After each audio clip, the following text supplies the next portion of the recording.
Thank you, everybody, for joining us today. My name is Lori Stalker, and I've been a trainer with Matt since 2017.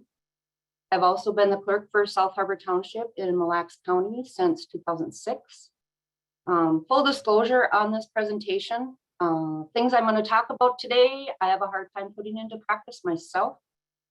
What I'd like you to take away from this today is just one thing that I talk about to concentrate on and practice as far as when it comes to conflict resolution. So if we can just take one thing away, it's been a success. So what is conflict? Well, according to Webster Dictionary, if used as a noun, it can mean several things. A fight, a battle, a war, anything like that, an armed conflict. Or competitive or opposing action of incompatibles. What the cartoon says is they've just skipped the first four options and gone straight to sorting it out behind the bike sheds.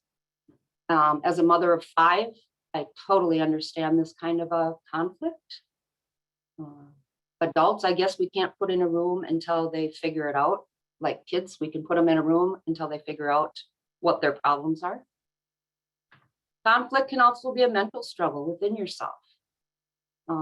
Your conscience is in conflict with your duty.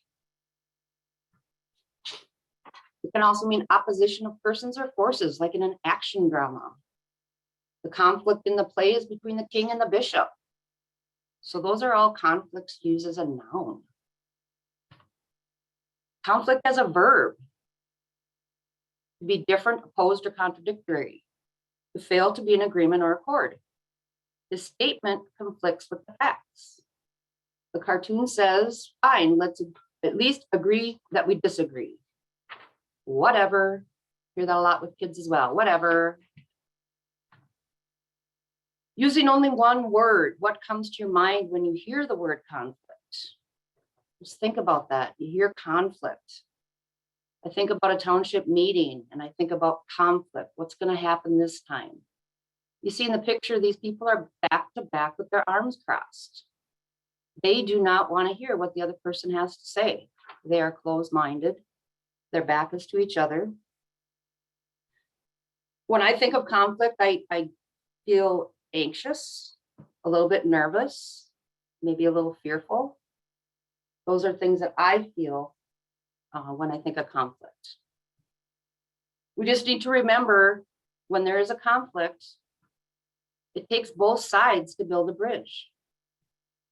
Both sides might have different ideas of how to accomplish this task, but it seems to me that as long as the bridge meets in the middle, both sides have succeeded. Now think of a time when you were problem solving an issue with one or more people and there was a misunderstanding. What was the intended message and what was the message that was heard? Which of the following do you think contributed to the misunderstanding? This could be more than one answer. Maybe passive hearing instead of active listening. Passive hearing, someone wasn't fully engaged in listening to what was being said. Failure to recognize facial expressions and body language. Not looking at somebody when they're talking can lead to a misunderstanding of what is being said. Watch them, look at them, your body language, excuse me. If you're sitting there with your arms crossed and your legs crossed, you are not fully engaged. You're not listening. You have your mind set on your way and you're not going to listen to anything else. Listener didn't take the time to try to understand. This person just isn't worth listening to. I'm not going to listen, so I'm not even going to try to understand what their issue is. Participants weren't aware of or didn't acknowledge their own perceptual filters. For example, experience, culture, race, gender. When you're listening to somebody, are you already have an opinion before they even talk? The listener failed to communicate empathy and understanding. Nod your head when they're talking. Look at them, nod your head. Yes, I'm listening. I'm hearing what you're saying. Maybe the listener didn't probe for clarifying information. For example, what I'm hearing you say is that what you're trying to say? That's what I'm hearing. Interrupting. If there's somebody talking and you're constantly interrupting them, you're not listening to what they're saying. You're listening to what you want to say. Passing judgment on the person. Well, they're not worth listening to. Maybe you're trying to change the subject. Get away from what they're talking about because I have something I want to talk about. Maybe the misunderstanding came from minimizing what was being said. Closed-mindedness. That happens a lot to me. I'm going to be totally honest. When I have something on my mind and somebody's trying to talk me out of it, I close my mind. I close my wanting to know more. Preconceived notions crowded out new ideas. We've always done it this way. I hate that statement. No new ideas coming this way because we've always done it that way. So there's a misunderstanding on what the issue really is. Personal attacks. What you're saying, what they're saying really isn't all that important. Name calling, personal attacks, that's what that would be. It doesn't get you anywhere. And you're not going to solve your problem. Being vague. If you're not prepared for what's coming, and that happens a lot as township officers. We're going to get a little bit more into that in a little bit. Active listening and offering feedback. What are the skills in active listening? Look directly at the speaker and keep eye contact. Focus on the speaker and try not to let your mind wander. Sometimes if we get off into our own world, we let our mind wander and we're not listening. Paraphrasing or giving feedback is a way of affirming your understanding of what the other person is saying. Paying close attention to what the person is saying and feeling and responding to the sender's message in your own words. I understand what you're saying. I hear what you're saying. That's active listening. Assume positive intentions. The person that's speaking, assume that they want a positive outcome in this. Encourage the speaker by nodding your head, smiling, and using encouraging words. Pay close attention to the words and the feelings of the message. Verify what the other person is saying and feeling with feedback statements. Active listening shows you are concerned and interested in the speaker. It leads to better information about the speaker and the situation. It encourages further communication between the receiver and the speaker. Leads to better cooperation and problem solving from others who feel they are being misunderstood. Try to stay calm. This can calm the other person when you're offering positive feedback. It can calm us down in a heated argument and cool a hot situation. It builds on itself. While listening closely to others, they will listen more closely to you. So what are the barriers to active listening? Noisy or distracting sound surroundings. That happens a lot when hopefully we'll get back to in-person. I can't see people's reactions on this. So if I say a joke and you're laughing, that's encouraging to me.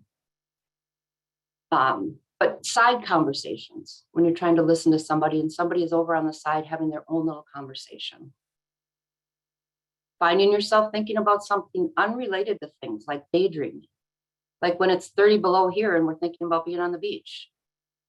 That would be a barrier to actively listening to what's being said. You're going to think how you're going to answer while they are still talking. They may have said something and you're thinking, this is how I'm going to answer that one. Maybe further along in their speaking, they're going to answer that question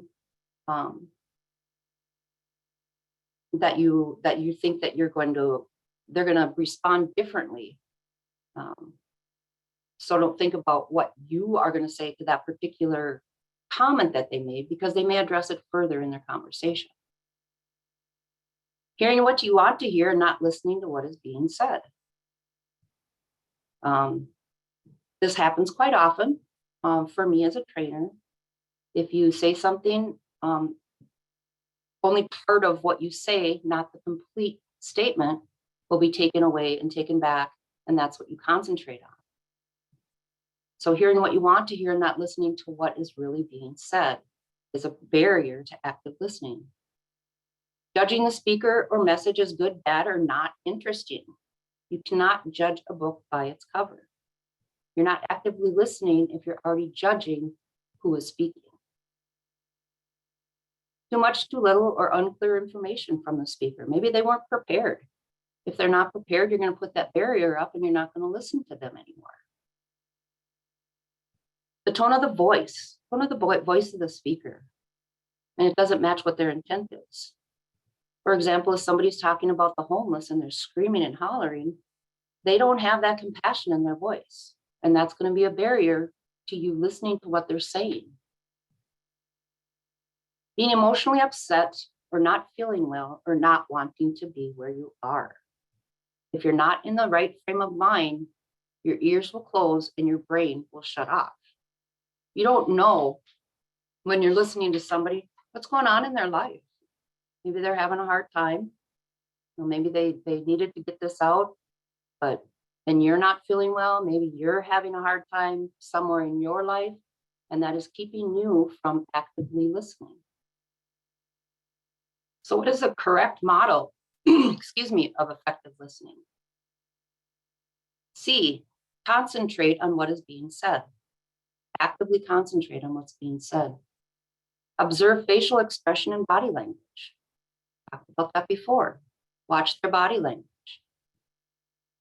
Respond by using your eyes, voice, gesture, and posture to communicate empathy and understanding. Again, crossing your arms and crossing your legs and having that stern look on your face is not effective listening. You're not opening up your ears. You're not opening up your mind to maybe some new ideas. Reflect the information you hear by repeating and paraphrasing. Like I said, this is what I heard you say. Is this what you were trying to tell us? Ask questions. You need more information, ask questions. Control the desire to interrupt, pass judgment, or change the subject. Take a deep breath, sit back, try to control that desire to just start blurting. Take advantage of lag time between mental activity and speaking time to notice the speaker's language and body language. So this happens, it happens a lot. Here's some common conflict traps. Good versus evil. This happens when people view each other as opposites. Each side believes it is reasonable and right, which makes the other side out to be wrong and evil. This viewpoint, there is no motivation to understand the other's point of view. Filtering.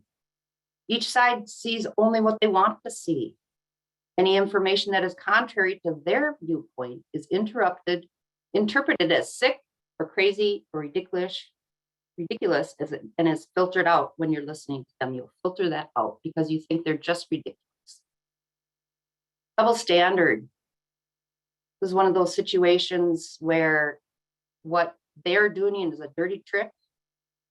When he does it, if I do it, it's called good business.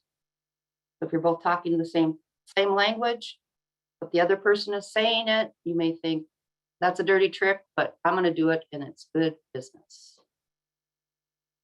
Fixed positions. This is when each side is locked into their own position and they must achieve that to win. Hot buttons, saying those little things that you know is going to set them off. Everybody's got a hot button. My kids know my hot buttons and they try to use them quite often, trying to filter that out. One-upmanship. This occurs when certain words, phrases, and gestures upset people to the point where they focus on retaliation rather than the issue at hand. This is when you want to get the last word in. That's one-upmanship. Public engagement on difficult issues. This, I hope we can take something away from this. The key to success when facing a difficult public meeting is planning and preparation. Now, I'm going to say something here that sometimes for our township meetings, somebody will come into the meeting with this issue and not give you a heads up on it. That happens quite often. You can't plan, you can't prepare.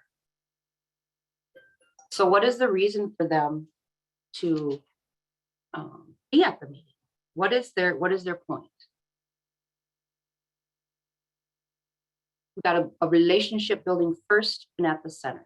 So as public officials, we want them to trust us. So we need to try to build that relationship instead of screaming and hollering right away. You can take a breath, back off. You don't have to say something right away. We want to problem solve rather than position demanding. We want to work together and solve this problem, this issue that they have. Plan, plan, plan if you can. If you know that this person is coming to your meeting, try to get as much information on what they want to talk about as you possibly can. Set expectations that all the participants will learn and change their minds and pursue positive intent. You can't assume or presume that they're there to cause chaos. We all know they probably are, but maybe they're there for a positive reason. They want a positive outcome to this. There's 4 C's of trust: caring, competence, consistency, and communication. Trust is not an automatic. Trust is earned.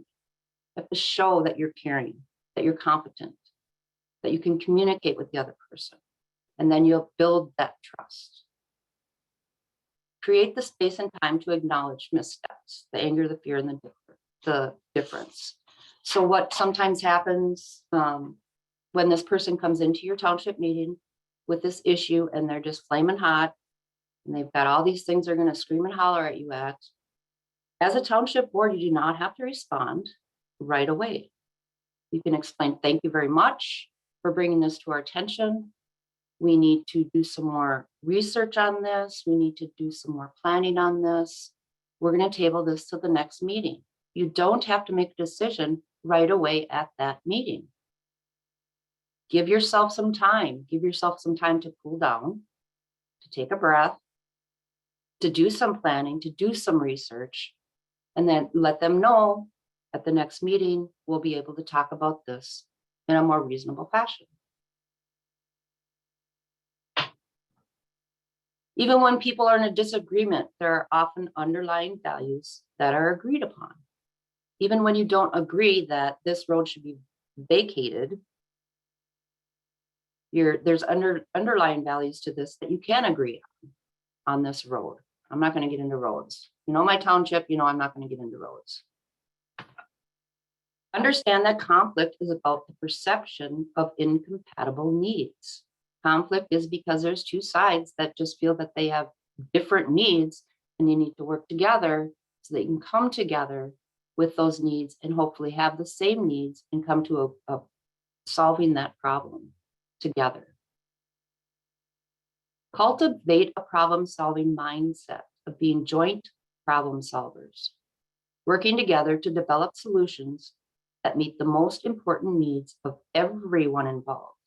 Not you personally, not them personally, not their family, not their brother and their uncle and their second cousin's ex-wife.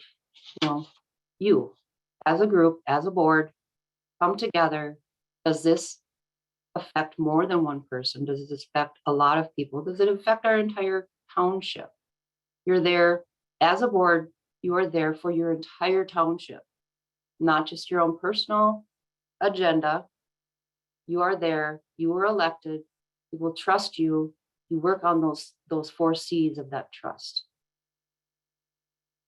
You can start by accepting that the other person's story is a true and valid for them as yours is for you. There's just 2 sides. There's 2 sides to every story, 2 sides to every pancake.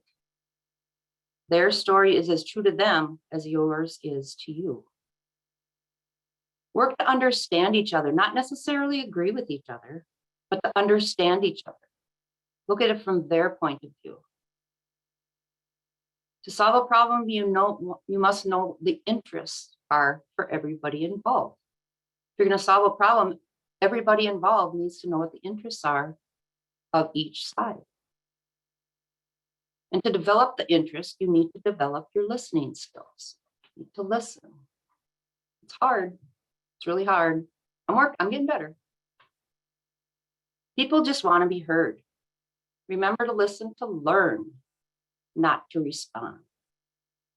Listen to learn, not to respond.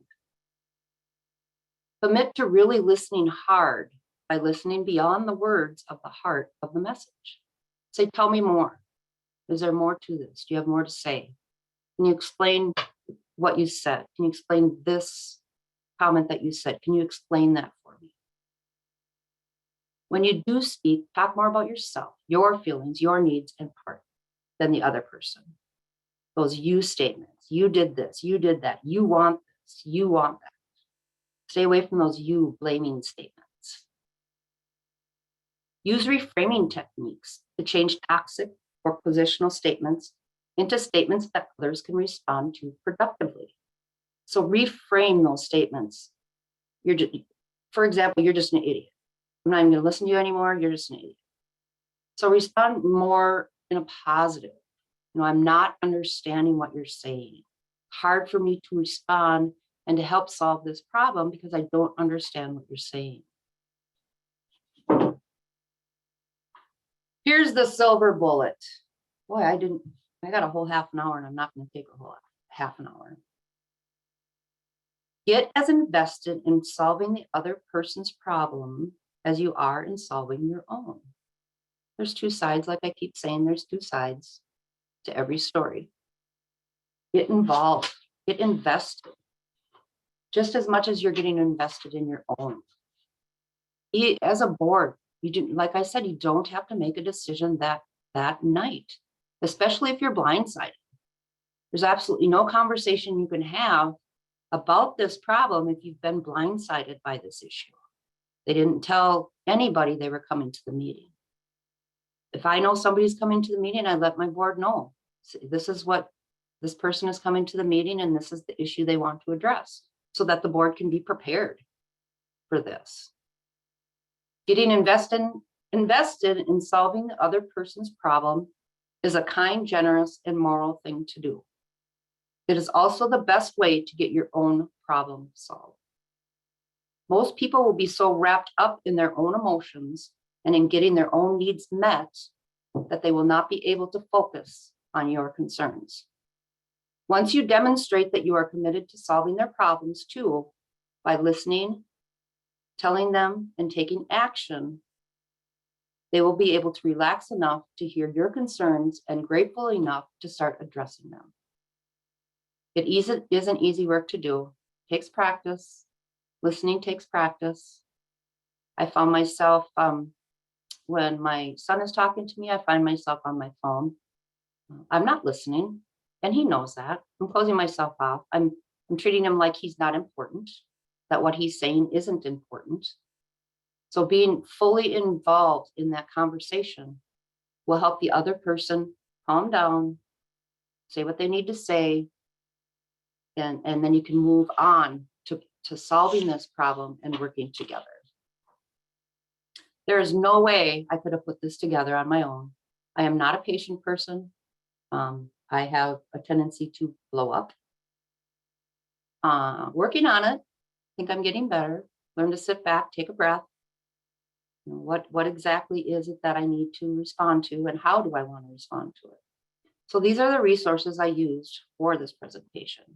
The Bureau of Mediation Services has an amazing array of videos, news. They've got all kinds of articles on different mediation services. Bridging Divides is huge. They've got a lot of videos, a lot of webinars.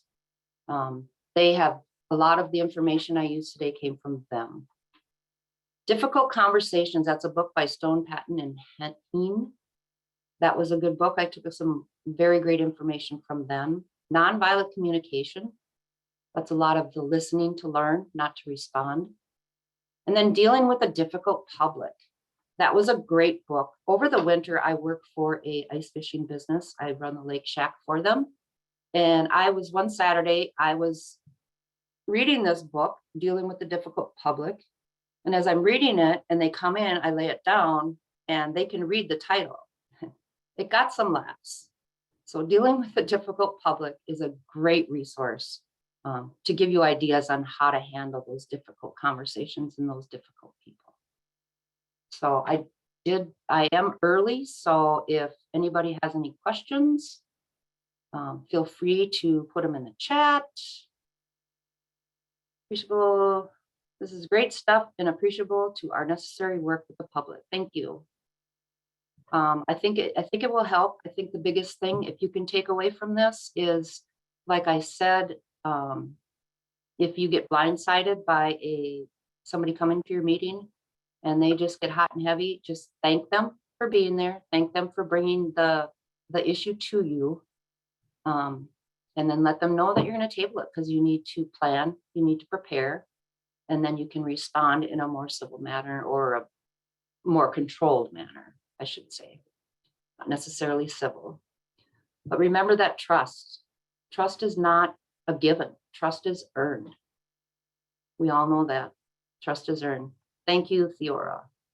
Excellent presentation. Thank you very much. I was a little nervous about it because, like I said, I'm not the most patient person. I like to say things that aren't supposed to be said in public anyway. So thank you very much. If you have any questions, email me, give me a call here at the office, email lstalker@mntownships.org. I'll be happy to share any of the other information I got while I was doing research for this. So that's all I got. Thanks, Kristen. You asked the question like rhetorically, what's the thing you think of when I say Are you still there? that really passive Minnesotan, like I want everything to be harmonious. So I think I avoid conflict. I'm not even a township officer. I just work on the communications and tech stuff for Matt, if you haven't met me. But I'm really proud of you all for going into it. Sometimes it's great. Thank you, Janet. I love being a township clerk. I love being a township clerk. I love my job. I like helping people, but I'm also one of those people that tries to avoid conflict. I don't like it. It makes me uneasy. I get red in the face and I start sweating and that kind of thing. Thank you for joining us, Terry. So if there's any other, I'm going to be hanging around here all day. So throughout all the presentations. So if anybody has any specific questions, send them in the chat or send me an email, or I will be watching chat and questions. So thanks, Kristen.